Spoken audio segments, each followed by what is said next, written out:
There's this quote I love, a German phrase. I stick it on the top of my LinkedIn, which is whoever sees more is more right. This old proverb. And I think to make it concrete, just in the daily life of a responsible innovator, responsible AI practitioner, fundamentally, I cannot do it alone. And so my daily life looks like I work with dozens and dozens, sometimes hundreds of people on problems.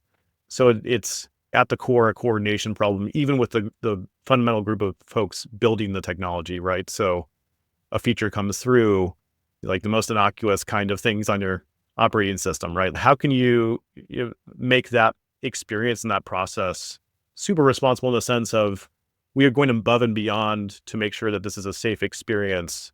And what that means in practice are things like abuse monitoring or content moderation and so on. And so what looks on the surface to be an innocuous piece of technology can be used in all sorts of terrible, awful ways that one does not want to imagine. But practitioners and responsible tech these days are asked to imagine those things. Any piece of tech, any piece of something that we've invented can be used in ways that we can't foresee sometimes. But again, whoever sees more is more right.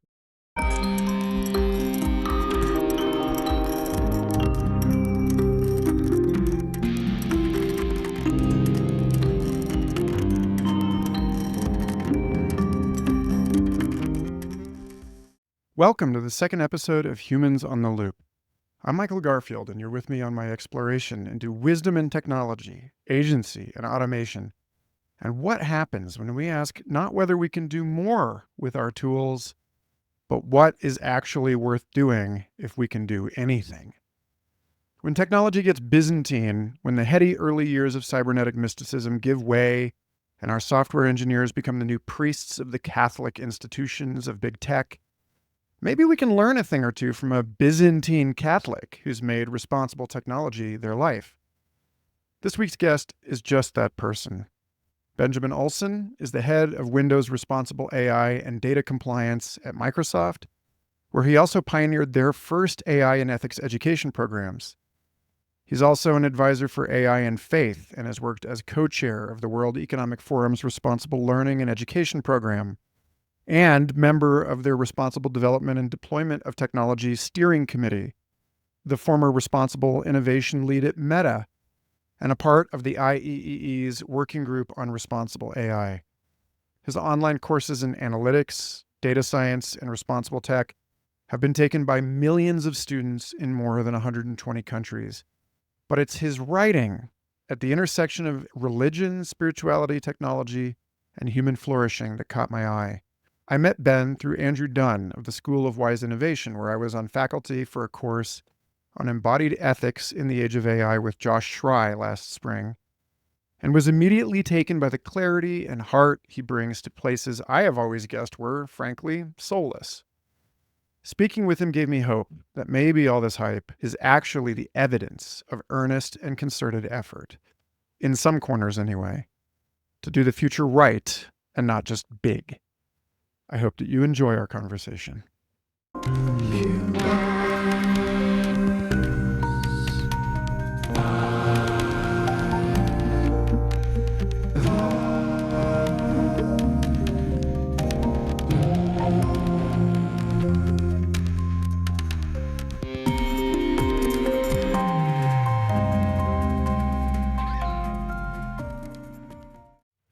Okay, awesome.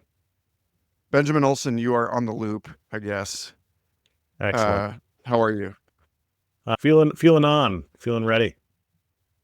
Yeah. Good. Why don't we start by talking a bit about your history? I like situating this in the human narrative.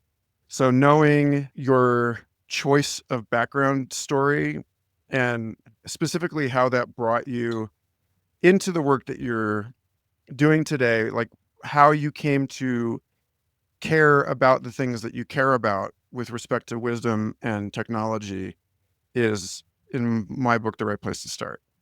Yeah. Excellent. Well, I'll start with I never intended to get into technology. So I was a philosopher by training, and my undergrad, barely made it through with that degree. So I had studied a little bit of everything. Like I I was at this tiny liberal arts college studying history, classics, philosophy, theology, on, and just reading voraciously and with no intent of monetizing that skill set. And found myself out of college with a degree. It took me 5 years because I booked a one-way ticket to Rome. That's kind of another story, but we could go there if you want. But it became clear I needed to also make money after college. And I had a girlfriend and thought marriage was a good idea. Still is. So spoiler alert. But I found my way into a little tech company, a consulting company. I sometimes say through nepotism. So my father did have a little consulting firm, and it was clear at the time that some philosophy skills were transferable even 10, 15 years ago, right? Like logic and set theory and all that. It was easily translatable into programming, into what at the time I was doing data analysis and SQL and so on, right? And found my way through that with mentors, with kind of the school of hard knocks of consulting at Microsoft, with really tough people to work with, but at the same time, finding it interesting enough to keep going. But through that time, I ended up teaching at university a little bit. So I really loved data visualization and that side of the work and kind of the art and science, and then started to dribble in things like the ethics of data visualization and like how you could line with statistics and make charts do all sorts of funky stuff. And so that led me to teaching even more. So I built a couple online courses for, and this is after I had worked at T-Mobile, Costco, a bunch of other places inside of technology and technology adjacent companies.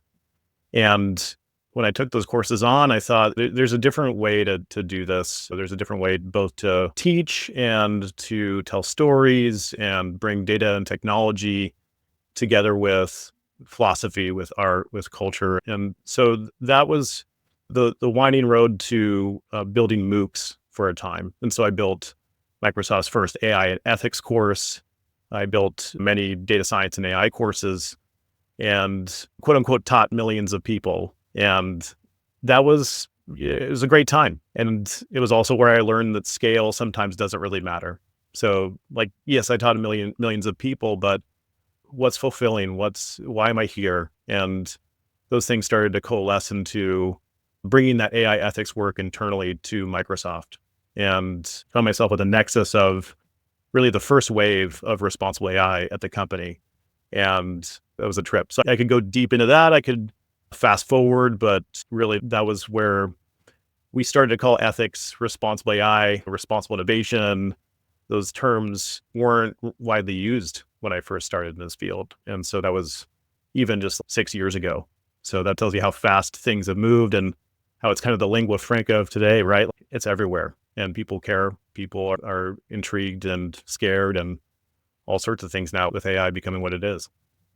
So I was just having a conversation yesterday with Kevin Clark of Content Evolution, does advisory work in leadership spaces, and was talking about a kind of simplified Maslow's hierarchy in which we have survival, success, and significance. And I like that. I also want to deconstruct that a little bit with you, because it strikes me that the more intertangled we have the powers of artificial intelligence, and let's, for the sake of this conversation, I want to take a more general definition of AI to consider algorithmic optimization processes, which would include the revenue models and organization structures of the businesses themselves. So like thinking of human institutions as a kind of prototypical AI, I think helps us get into a framework in which we can generalize how to think through the kind of constraints that you think through in your daily work in a really meaningful way. But yeah, to your point about responsible AI being something that people weren't spending nearly as much time thinking about a few years ago, seems to be due to be kind of cynical about it, the existential threat to companies, to their survival and their success, of these news stories that show up, like the infamous story of Google Photos confusing Black people with gorillas. Suddenly they have a bottom line problem. And that's maybe the only way that these kinds of ethical concerns are actually legible to the organization itself in like a Hmm. James C. Scott seeing like a state way. They only have so many different kinds of inputs. They only count so many different kinds of things. So yeah, I'm curious about at the level of the organization and then also at the level of the people that come through these conversations with you, that work alongside you. I know that there are probably people for whom ethical concerns seem just a bother, trivial, or a distraction from building truly excellent products. And so I'm curious just perennially about this question of how do we make the significance level apparent to the survival and the success level? Or another way of putting it that you put in a lot of the work that you've written on and shared on LinkedIn, also a perennial concern of mine, which is how do we render outcomes in much longer time horizons, hundreds or thousands of years? How do we make those outcomes visible to processes that historically are only concerned about the next financial quarter? Hmm. So that's all related, and I'd love to hear you riff on that. Yeah. Well, first, I'd say organizations are going through this learning, growing, changing process where the language of ethics, the language of, like you said, significance and meaning is not something that's come naturally because, to your point, it used to be so simple. Like, it's like profit and loss. You fabricate something, you sell something. I have to imagine folks working in the automotive industry or what have you back in the early 20th century weren't really thinking about downstream effects of the consumption of fossil fuels, even the tale of like, it could have been otherwise. We could have had electric to begin with, but it went a weird way. And so I think of this lack of an ability to see those downstream effects is, yes, on one level, an immaturity, a lack of desire, but it's also just like infancy. And so I think of it like there's this babyhood that corporations were going through, and then infancy, and now they're transitioning to toddlerhood or something, right? Where looking at these many dimensions of what it means to be here, doing what we're doing when it comes to business, when it comes to working together, is materializing in so many interesting ways. I have in my mind this funny quote from like a Fabrice from Comedy Bang, yeah, Nick Kroll saying something like omnidirectional. We have to be omnidirectional in our work, and that's crazy making, right? Like we have to think even in the micro terms of like team interactions, how do we be inclusive and build everyone's voice into the process. And that means our stakeholders, that means like downstream effects, qua stakeholders. So the many micro communities and macro communities we affect through to like the 50 or 100 different conceptual lenses you can filter things through. And it starts to become just insane, right? And so I think what in organizations, and this is true of mine, this is true of Google, and I spent time at Meta. I can tell you a little bit about how we went through that at Meta for responsible innovation of bringing in these different prisms and lenses of what to look at. And we would call them dimensions, right? So omnidimensional, multi-directional, looking it through like, yes, trust, safety, privacy, security, responsibility, but then there's planet, right? There's communities, there's freedom of speech. Some of those are what came through at Meta. And something I care deeply about is freedom of religion and freedom to practice your faith. And those things, like all those did come into the fore there at Meta to begin with, but that team only lasted about 2 years. So like the team went away and it got dispersed, and there's a whole story there. But just to say, it was difficult to translate that into product at various times. And now in my role at Microsoft, we have 6, right? We have 6 responsible AI principles. Those principles I can rattle off and use all the time. 6 is easier to remember than 12 or 20, but it's still hard, right? Like you still have to think about the relationship between inclusion and privacy and safety. And sometimes those can butt heads in interesting ways, and there's tensions there.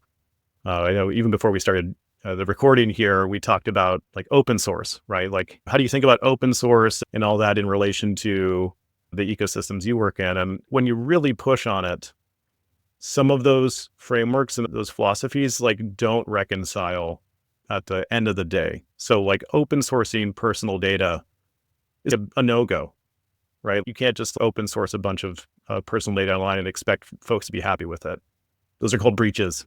Like those are today we call those breaches in part because they're behind a wall of safety, right, and privacy, and those are expected. Those are fundamental human rights as we talk about. So what ends up being elevated to that level? Will open source ever be that? I think you have to pull on the thread of how a concept is related to all the other concepts, and then if you really want to get crazy, you start to play with those things like you mentioned, like time horizons, and you push it out to say, how can we know beyond the next 6 months to a year where things are going? Ultimately, what should we do with these omnidirectional, omnidimensional considerations against X timeline, right? And I think what I do there is like I start with things like bodily practices, with like being the most centered, most careful, prayerful person I can be in relation to making those decisions in the context of my role, which is very small in the large scheme of things now. I used to feel like I was a little bit of a conductor, right? Like I was videoing the world's top superstars. I was pulling the strings behind the scenes, making sure that things were coordinated and going the way that it should for responsible AI for the world as it relates to Microsoft, which was spearheading a lot of those things. But yeah, where it is now is it's been this almost a journey of humility of like, okay, I'm just this one person, and but what to do. And I can unpack that in terms of my role. Like, what should I do? What do I think others should do if I can be so bold? And it relates back to that humility, that fundamental sense of who I am and why I'm here. And only then can you start to be omnidirectional, multidimensional, omnidimensional. So I want to think through the humility component with you.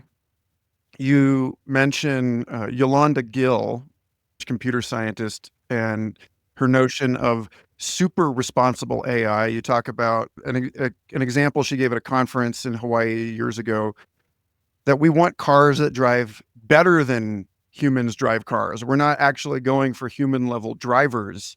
And Kevin Kelly has made a similar point about like, what is the point of human level AI? Like, why are we trying to reproduce a human thinker when we have the capacity to develop all of these other modes of cognition that could supplement or complement our own? The calculator is already superhuman level in its own respect. But this question of how do we even strive for systems that are more responsible than we are?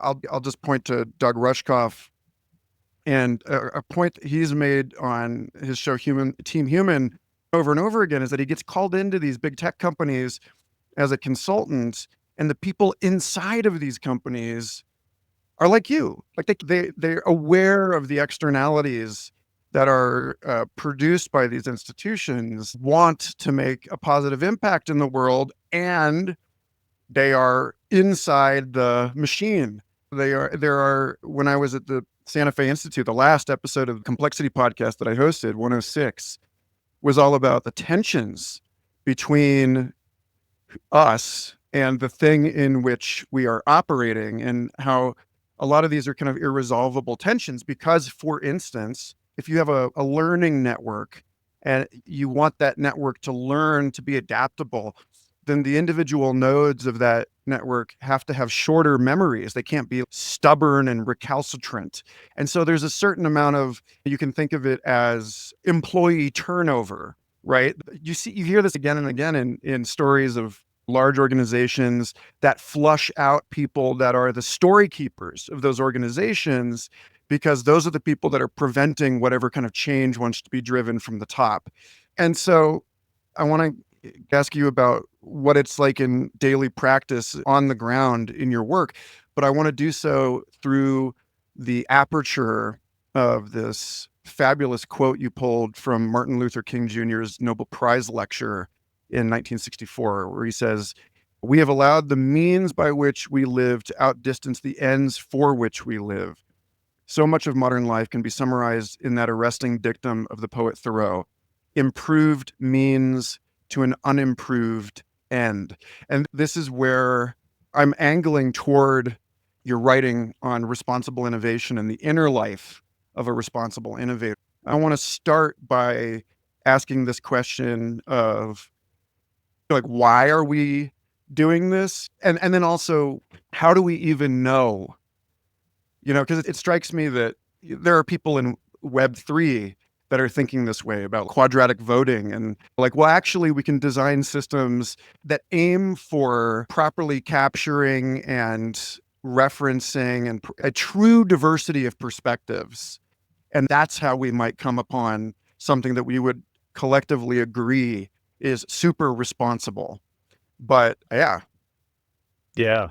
Yeah. Well, goodness, there's so many ways to go there. I think of it like what you mentioned about the Web3 reminds me of this startup called Polis. Have you heard of this? It's one of these nonprofits out there, or I don't know if their structure has changed, but the concept is beautiful in that way that they're like, we have to solve this democracy problem with technology, married with the latest in algorithmic developments and getting people involved and active in the democratic process. And so we'll poll people, we'll create knowledge graphs, we'll integrate it with like actual countries and systems. And it's a beautiful vision.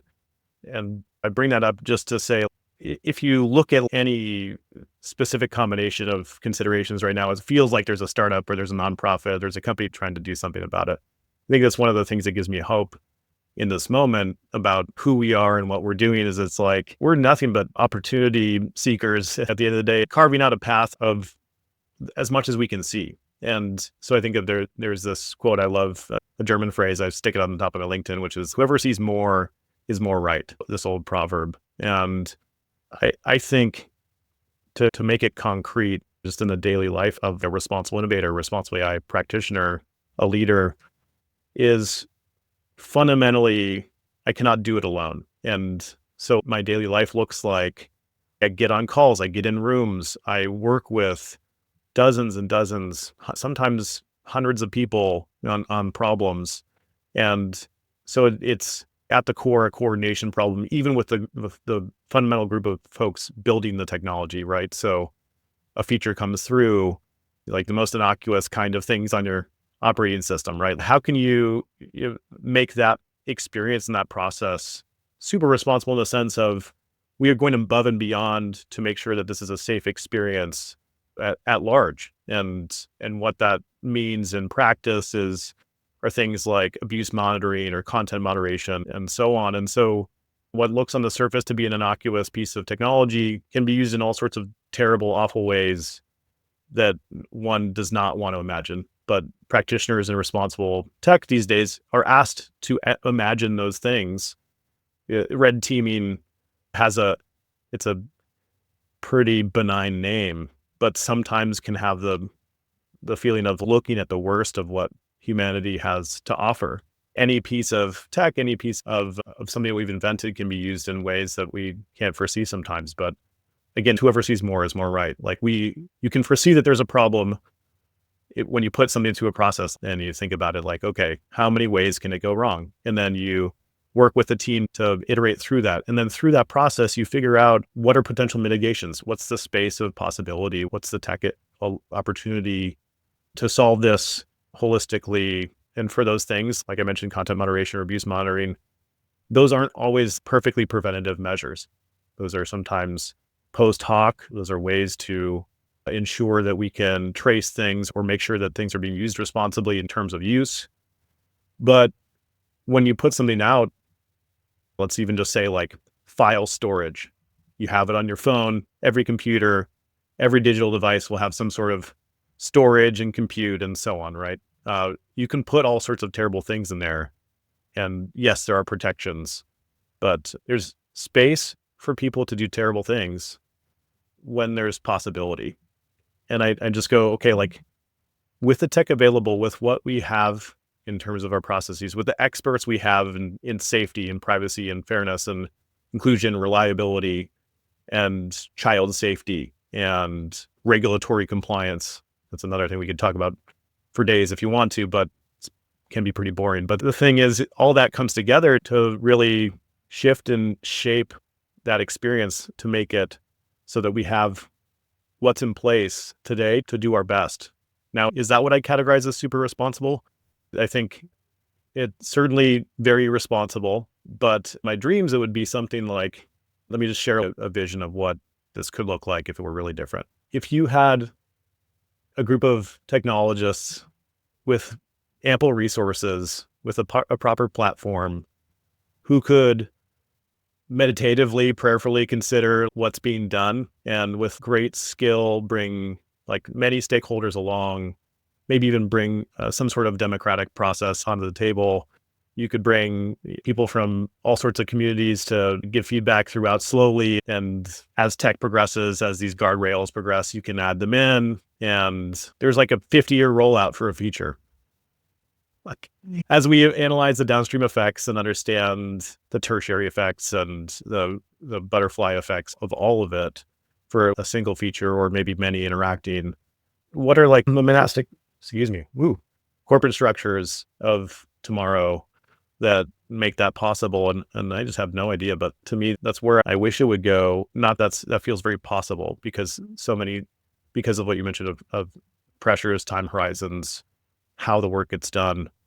I certainly know that by virtue of being where I am, I'm complicit a bit with things that have happened, right? With harms that have been done, with me supporting or participating in it. There's blood on my hands, right? And what to do with that? And I mentioned this maybe in another post where part of my job is as a sin eater, right? Metabolizing the worst to make it the best. And that's not always put in the job description. Like that can be such a tough aspect without the proper foundations, not even using the word proper, like a deep well to draw from to give you life and sustenance that's apart from the work. And that's what I meant by the inner life of a responsible tech practitioner. Yeah, I want to edge a little bit more fully into that article, but on the way there, I want to embroider a couple things here that are starting to shine through in this question of super responsibility and its relationship to the humility that you're talking about in ethical tech practice. And it occurs to me that the reason that perspective diversity matters in product design is, well, in part, like I spoke about in the introduction to this series on Substack, William Gibson has that great phrase, the street finds its own uses for things. And like you were just saying a moment ago, red teaming involves a small group of people trying their best to imagine what billions of people are going to come up with. So in a way, part of this is that the humility comes from inventors realizing that they don't actually know what, in the Stafford Beer sense that a system is what it does, they don't actually know what they're inventing. It's like in 20 or 50 years' time, it may turn out that this thing that you thought was helping you do your office work is like critical Mars infrastructure, or it's like it was World War III or whatever.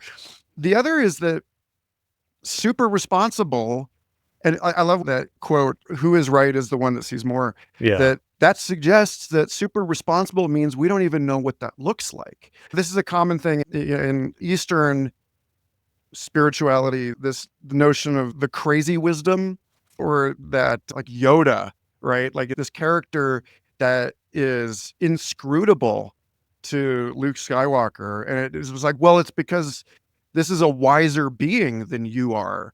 And so you get into these a question like the question of how would we even recognize artificial superintelligence, right? Or another one that I love, which is, why did it take us so long to even consider the possibility that corporations were actually intelligent entities in their own right? Does a rabbit even know that a wolf can think in the way so these kinds of things. And then I want to lean on this idea that another part of the humility in this whole process comes from the fact that for these reasons, you cannot decide in advance what super responsibility is, right? Like, as you put it, the creation of AI systems should never have as its goal to be perfect.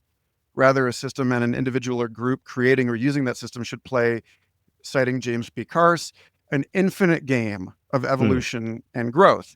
So again, it becomes much more rigorously a scientific thing rather than we set out to prescribe the conditions whereby this thing that we're aspiring to can be defined. That it looks much more provisional, and you're not doing ballistic calculations anymore. You're doing complex system science, and you're running simulations, and you're constantly going back to adjust the parameters and look for new variables.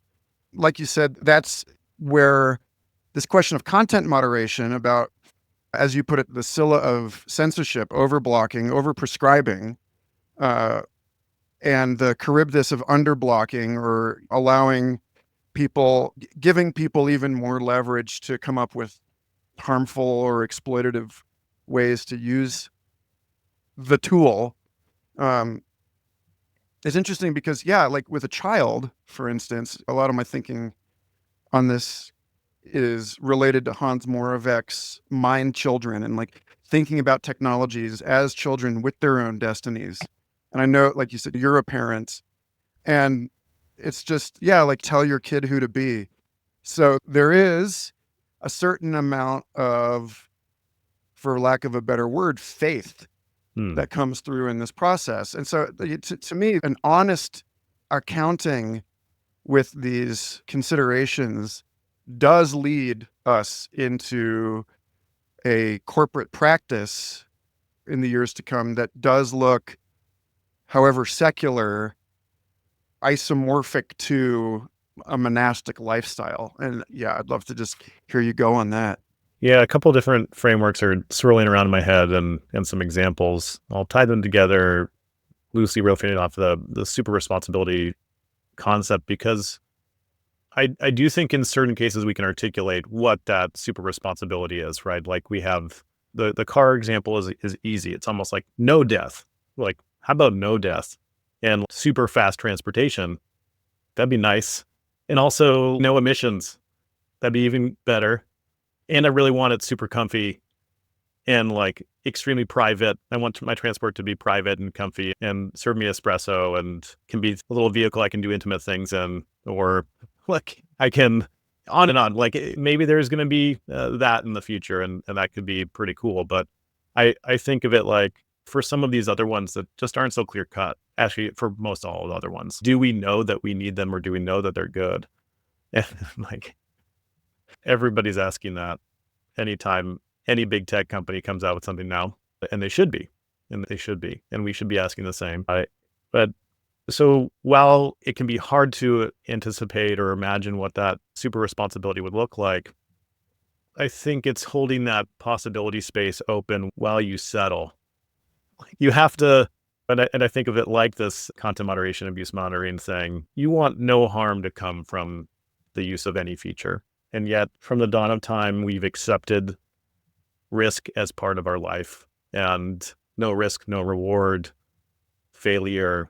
Sometimes failure ends up in harm. Sometimes it ends up in losing a limb or losing a life, right? Like what we care about as a society, somewhat funneled through this concept of heroism, right? Like we want ourselves to be a protagonist. We want our children to be heroes. We want our children to be presidents. Maybe I hope so. But the wish materializing as the highest levels of possibility, potentiality for individuals, for communities, for societies, that can look as real as we wanted to if we forecast with everything we have. Like I think of it like you're a musician, you're an artist, you're calling forth the spirit as you feel it into the present, and in a dynamism that moves people to experience new things and feel new things. I think of it like technology as dance, as spiritual practice, as music. Like, we don't think of it that way in the royal we, but some of us are starting to. And maybe one additional frame to think about is I've been thinking somewhat about this like OpenAI stages of AGI. So it's like, okay, we have what we have now, then we build onto agents, and we have agentic architectures for AI is here already. It's not like that's far in the future.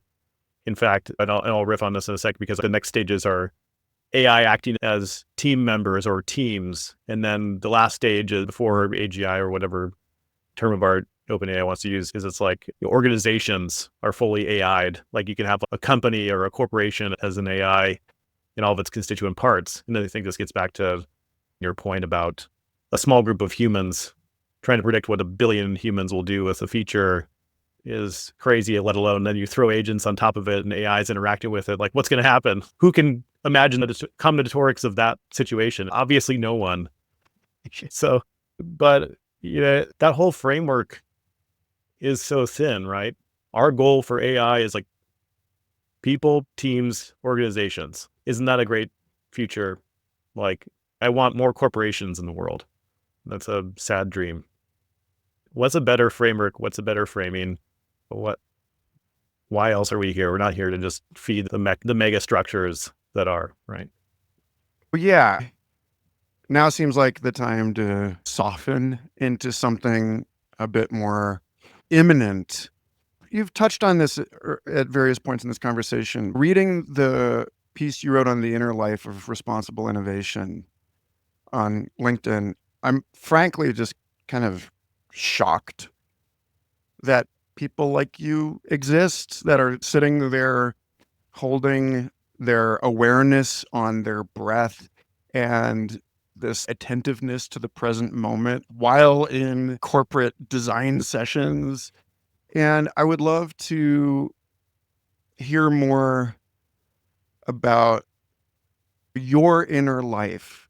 We've talked a lot about ideas on this, but I want to know more about, as you put it in this piece, how far might we go together if we invest in equal, if not greater, quality and quantity of attention to the flourishing of our inner life as technologists?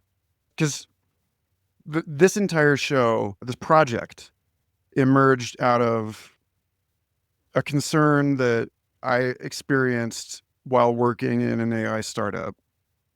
I was like, I think this product is amazing. I can see what the founders of this organization see, how they imagine that this is going to help fulfill the original vision of the founders of PCs and the internet, how it's going to help us communicate better with each other.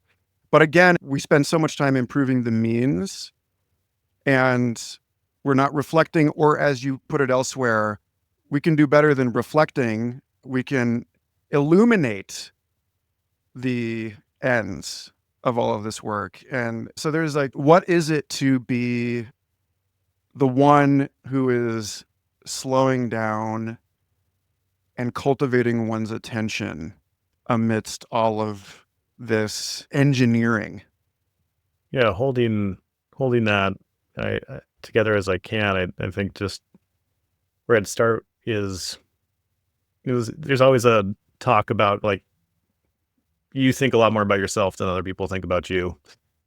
And there's a framing of like, it's so easy to overblow that into something that it's not. And in the daily life that I'm trying to live, it's just not about me. You have to do the stupid LinkedIn self-promotions, or you have to still have a career and all those things. And maybe this goes back to my point about being complicit in what we build and the harms therein and all that stuff. There's the baggage we carry there, but I think the potential in the work is this inner transformation, no matter the work. And I'll bring an example of somebody I've been reading about recently. So it's this priest back in the 20th century. His name is Father Walter Chiswick. And Father Walter Chiswick had this dream, this vision of being super responsible and going to Russia and helping them out at the time of 20th century madness, right? I want to go help the Russian people out and minister to them in the words of kind of how Catholics frame that stuff. And I think of and served them. And what happened was yes, he found his way to get there eventually through Ukraine and snuck into Russia and became a priest over there, but was quickly captured and put in solitary confinement and tortured for 5+ years and really broken. And yet during that time, he had his practices and he had formation in the Jesuit tradition, which involved like a daily prayer rules, it's called, and these processes that he went through. And through that time, yes, eventually got out of solitary confinement and then was put into labor camps for like 20 years. So quarries, and he became a mechanic and like, yes, had all these weird jobs. And obviously just an amazing person that could even survive such a thing, let alone then thrive and find his way through. All through that time, he had this inner life, this kind of secret life force, this power to draw from that wasn't just technique, right? And I think this is something where, and I'll bring it full circle in a minute, but I think of it like right now in the circles that I've been in, there's a lot of emphasis on technique and doing the right breath practice and taking the right psychedelic and having the right guru and the right set of practices or beliefs, or even no beliefs, and that's the best way to go. And there's all those sorts of things. But for me, I think through my winding way of like, I had left Catholicism for a while, became a Buddhist teacher and meditator, and because that's what American Buddhism does, is you can instantly become a teacher. I fell into that trap, but I think doing heart practices, working on what are called the Brahma Viharas, so these infinite, without measure kind of practices where you expand the heart and open the heart. And for me, through that process, really deepening that practice, at the other side of it, I kind of came out along with psychedelics and other things. I actually think that there's more that exists than meets the eye. In fact, I'm not here because I've willed it. I'm here because it's been willed that I am here. And I've been given this life to serve. I've been given this life to create and have conversations and all that for a greater purpose, for, I think, in sharing this with Father Walter Chisek for the glory of God. And what that means is I hear those stories and I'm like, you know what, like anything I go through at work has nothing to do with the direct suffering of a Soviet solitary confinement torture session. And yet, like, why am I not building that foundational set of practices and finding joy in the process? I could be a mechanic and I could do the same thing. I could be a responsible AI team leader at a big mega corp and do the same thing. It doesn't matter where I am. It comes back to this concept of another recent saying was Catherine Doherty of this concept of the duty of the moment. What is the duty of the moment? What are you being asked to do right now? Instead of pretending like you have all the answers. This goes back to like the only way to be omnidirectional or omnidimensional is to inhabit the life of the one who is omnidimensional and omnidirectional. Oh boy. Okay, so let's see if I can pull this off. My friend Larry Molstein, who works at a somewhat similar layer to responsible AI at DeepMind, he and I have had a lot of conversations around his ideas about technological love. And as you say in your Inner Life article, responsible innovation's real name is love. And if I think about, it's funny, my kids are obsessed with this YouTube channel, Danny Go. And Danny Go has this episode where he's going around asking all of his friends what love is. And were Danny Go to ask me, I would probably say something like what you just said, which is attentiveness to the needs of the subject of that love and the kind of more esoteric Christian I thou sense that I was on the fence about whether to make my recent interview with Timothy Morton on their book, Hell in Search of a Christian Ecology, an episode for Humans on the Loop or for Future Fossils.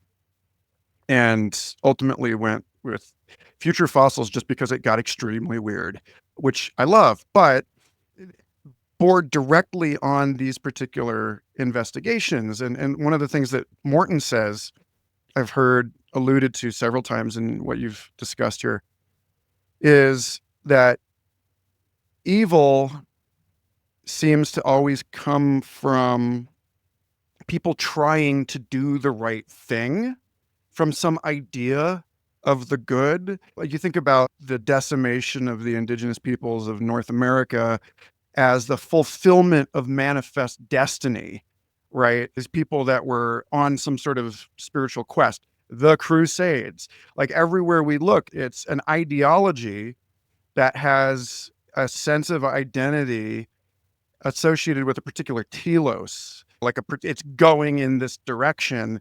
And in going in that direction, you end up with, what Carl Jung called enantiodromia, which is you end up creating the opposite of that which you have intended, right? And so there's something about the difference. And I guess this is what I was saying about kids earlier. It's like you may have an idea of what is good for your kids, and that is a very different thing than simply attending to your kids. You may have an idea about what is good for the world. That's different from actually listening to, and again, this is where the openness and the sort of ongoing infinite gameness of it comes in. It's different from actually listening to your customers, and then also the people that turn out you are interacting with, you're serving in some way that you didn't see as your customers. Like it's about finding the kinds of value that you didn't realize you were creating in the world. And so when Larry and I talk about technological love, it's about, again, how this who sees more is right. It's the ability to expand one's sphere of moral concern and to realize I'm serving the entire cosmos through this interaction I'm having with my spouse or something like that. And like how that shows up in like responsible AI is especially fascinating because there's a sense in which this sort of mass capture phishing approach, like AI is already trying to do this to some extent. It's just botching it. Every day there's a new instance of some situation where people that are trying to serve the world with better AI products are buying up data sets like the Reddit deal, right? Where it's like, whoops, those people 20 years ago, when they signed up for a Reddit profile or whatever, they didn't think that it was going to be in service of the feeding and caring of some machine dragon that they don't approve of. And so Morton talks a lot about how permission, like you can't have love without consent. And so that's where I would love to hear you expound, is in how this kind of present moment being with necessarily involves an intersubjective agreement between the organization doing that is trying to love well in the creation of their products and in the actual concerns and consent of the people that they, or the beyond people, the planet that they claim to be serving. Some of the modern conceptions of consent, like there you have GDPR, right, that defines very specifically like what consent is according to general data protection regulation in the European Union, right? And it has criteria like it needs to be specific, like it needs to say one thing. It's like folks need to know what they're consenting to, right? And there's this kind of transparency, there's this directness about that definition. And then the handshake is made, then the data can flow, the spice will flow, right? The experience will flow, right? And that's kind of the concept there. And having listened to your conversation with Timothy there was wonderful, is just hearing about expanding that to religious frameworks and to territory I hadn't thought about much before. But once I started playing with it after the fact, I was thinking, it's good. Consent is good. Obviously, consent forms the foundation of a lot of social contracts and things that we care about. And again, why are we here? What should we be building? What do we want to be doing? And there's a consent in the beginning of a relationship or like, yes, I will date you. Yes, I'll get married. And then I think you were talking about how do you serve the universe through interaction with your spouse, right? And I think it's inherent in the definition of a good spouse to, on day 7,201, hour 14, you have an opportunity to support her after something scary happened with one of your kids, and then you just shut it down. You were terrible. And at that specific moment, things crumble. And like, may that never happen to you, may that never happen to me. But the technology follows a similar pattern of like, trust is gained in drops and lost in buckets. And this, I think, consent without ongoing trust and ongoing safety, without the beauty of the container being this place that not only is safe, but also is a place to play and to explore and expand and use for, like we were talking about before, the better things of life than teams and organizations and corporate megastructures like dance and art and living together, community, and those better things. The frame of consent only gets you so far. And by no means do I think that because I'm in a consensual relationship that's enduring, aka I'm married and I have that fundamental commitment, like that there's a lack of mystery or surprise or infinite possibility for me to be terrible or for me to rise to the occasion and be like who I'm meant to be in this relationship. Like corporations need to think that way too. And I think that's why there's I'll tie it into like a new thing I care about a lot. So there's this idea of multicultural, multilingual effectiveness of AI features, right? And I think of it like lots of companies now are funneling different languages through GPT or different foundational models and thinking like, that's good. I have English. Now I instantly have Italian and Chinese and Japanese and Korean, and that's it. Maybe I'll slap a consent in front of it. Use this. It was trained in English, but we did this and use it for that. It's in your own language. Good luck. To me, to tie it back even to like the super responsibility concept is like, there's an infinite game of how good you can get with a feature in a different culture and different language. And that can look as extreme as the 50-year, 100-year rollout model. I imagine as like a monastic tech practitioner, sure, talking to every single person in the country and seeing if they wanted and whatever that would actually look like. But I think there's just always more you can do. And I think it's important that we at least try to make any feature that's global for AI to be globally responsible. It has to not just filter things through GPT, but have like sociologists and linguists and people who get compensated appropriately for giving feedback on things like block lists or content moderation or keeping features safe and making sense. When you search for a cat, you don't get something weird, but because of strange embeddings in different languages. And not only that, this goes back to the principle of not being perfect, but still aiming for perfection. There's that paradox. And it's just part of this practice to I think to your point, even just to have that unimaginable open-ended perfection that's possible while not being scrupulous. And this vice of scrupulosity kind of bumping heads with a practical virtue of it's good enough. How do you navigate that? And that's the human magic space. Just if you happen to be a corporation and you're listening, one thing I would love is to get paid for surveys. That would feel more like a marriage, right? It's not like you're just trying to figure out how to, extract. You're not just trying to figure out how to get me in bed. You're trying to figure out what makes me happy in bed. And that's paying me for my data, which, by the way, I don't know if you listened back to, I'm going to create a list of precedent-setting Future Fossils episodes for people that are following this series. And one of them is the conversation I had with Amber Case and Michael Zargham, in which they talked about terms we serve with, which is this project that they're working with organizations to normalize retractable permissions so that if users of a platform ever do feel like their trust has been violated, they can withdraw their data. They can withdraw that consent. And I think that that's huge. That's very much in line with the metaphor that we're playing with here about what it means to give consent at the altar versus how do you make sure that this is still a thriving love relationship 20 years in or whatever. But I only have two more questions for you today. And one of them is just because this is a show about agency in the age of automation. And again, you've made comments about this and about your own will in the world, your own choices versus accepting this is where the world has put you.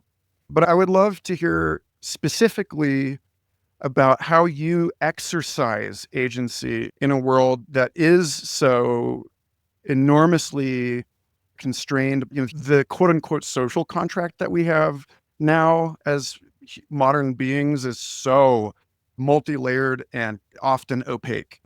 And so just knowing how you work to exercise agency in your own life and how you might encourage others to exercise agency in theirs, specifically if you have ideas for this that people may not have considered, ways of thinking about how to bring more deliberate and intentional action into the way that they interact with these bizarre, unknowable super structure. Like if you don't nobody reads the user agreement. Come on. So how do you exercise agency in that?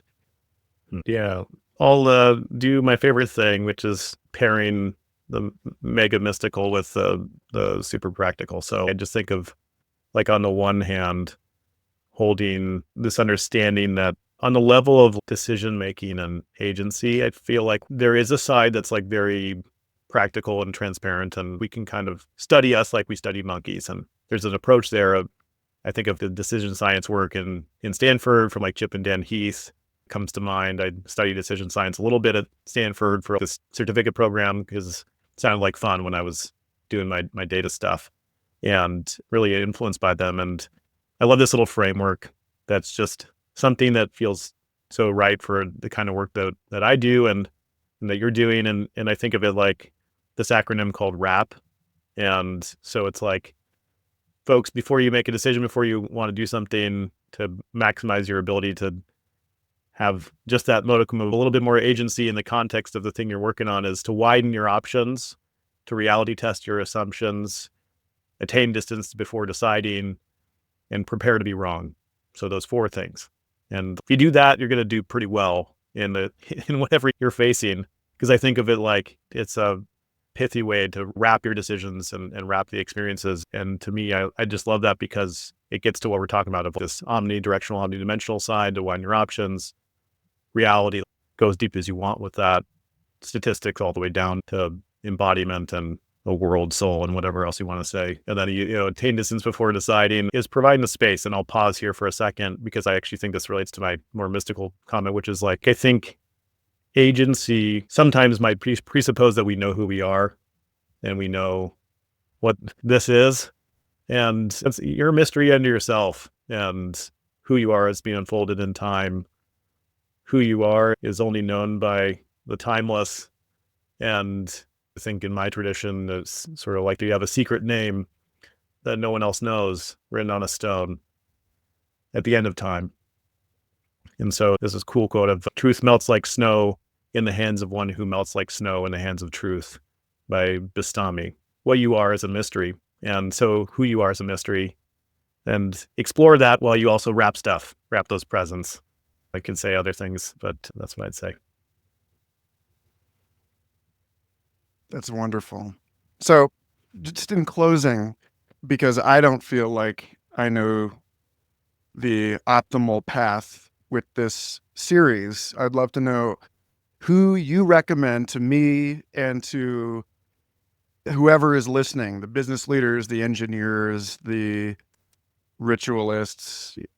Who do you recommend as thought leaders in this space, however you choose to confine the scope of investigation here? Who would you suggest to someone, let's say, building AI or running an AI company, to absorb as deeply as possible? Or who would you like to see interviewed? Yeah. Okay, I'm going to cheat. So first, Shannon Valor is somebody I always look back to, a recent author of the AI Mirror and Technology and the Virtues. It's been foundational in my thinking, and Shannon's always just finding a way to articulate a lot of the things that we've touched on in very clear, exciting ways, and also just really cares about other things too. I think her husband's a musician, and there's just a lot that comes through there that's wonderful, and I think she's a great guide for this age. So I'd say that, but then I'm going to just give you 2 other names. I should talk to my buddy Dan Zigmund, who's a Zen monk and head of special projects at Apple, and doing great things there. And then another person that I know and love is Zvika Krieger. So Zvika was my boss back at Responsible Innovation in Meta. Now is doing some really interesting stuff as a spiritual leader, but also a consultant, and also, there's no buts here. It's the both ands. So I think that's what's coming through your show, is this both and, finding a way to embrace these paradoxes and not just do good in the world, but why are we really doing this at all? And what should we do together? Beautiful. Thanks a lot for sharing yourself with us today. Thank you, Michael. Yeah, it's so good to be here. Thank you for listening. Humans on the Loop is made possible thanks to small grants from Cosmos Institute and O'Shaughnessy Ventures, gifts from Imaginal Seeds and BitTensor, and paid subscriptions from hundreds of wonderful people who believe we can dream better together. I'm close to making living wage with this, and thanks to fiscal sponsorship from happy.org, you can now make tax-deductible donations to help produce more public goods and commons-building projects at every.org/humansontheloop. Subscribe at humansontheloop.com for more podcasts, writing, art, and news, as well as our online community where you can meet new allies at the intersection of technology and wisdom. If you would like to partner with this show or hire me as a consultant or advisor, please email humansontheloop@proton.me. I'm taking a week off for New Year's, but I'll see you on my birthday, January 8th, for a totally delicious dialogue with Tyson Yunkaporta, author and founder of the Indigenous Knowledge Systems Lab at Deakin University, and general badass and sweetheart. Take care, and remember, attention is our greatest natural resource.